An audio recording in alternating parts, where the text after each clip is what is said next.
To be diagnosed with cancer can be very tough on the individual who's been diagnosed with it, and also for the family members who surround him or her.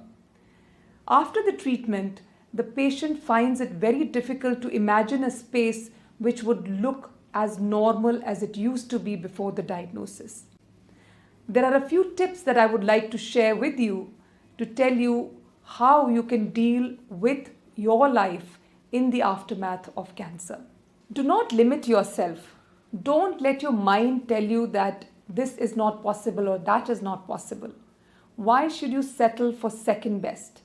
You can continue to do what you used to do before your treatment started, because it is like starting life afresh with more vigor and energy. Life should not come back to normal. It should in fact be better than normal. Keep yourself engaged in doing things that you love to do before cancer struck. In fact, you can possibly look at a new love. Find passion in maybe art, music, dance, drama, whatever catches your imagination. And you will see how life transforms when you are able to play around this newfound love. Eat well, because a large part of you is what you eat. Make sure that your plate looks very colorful.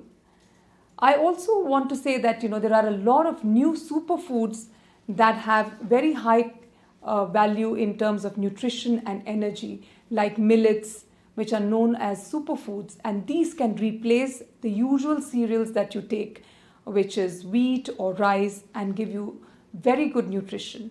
And try and bring a lot of variety into your food, because that will sustain your interest in the food, give you the nutrition that you want and the energy without actually compromising on the taste. Find time to exercise. A healthy body will produce those happy hormones which will keep you in that happy space as well.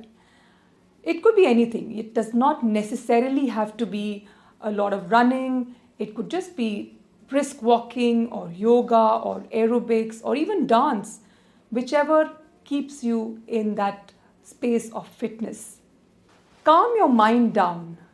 So it could be meditation that you could resort to, or it could be listening to good music, or possibly relax with a book that you've always wanted to read, or do anything that you want to which really makes you feel happy.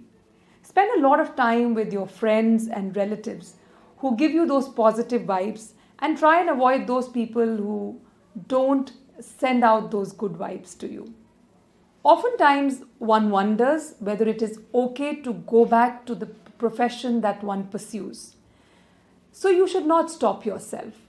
If you have to do that task that takes a lot of your time, it is possibly about meeting timelines, do not hold yourself back. You are as good as anybody else in your profession. And what I would like to say in the end is you should take care of yourself. Don't let the cancer hinder your progress.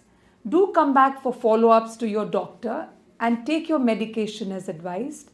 And don't get very, very upset when it is time for follow-up, because a lot of times patients find it very difficult to sleep before it is time for follow-up, thinking as to what would happen when you go for follow-up. It is like getting a report card, or it is like the exam results that are being declared and you don't know what it is going to be. So the follow-up is only to ensure that you are okay. This is an assurance that everything is fine and going according to plan.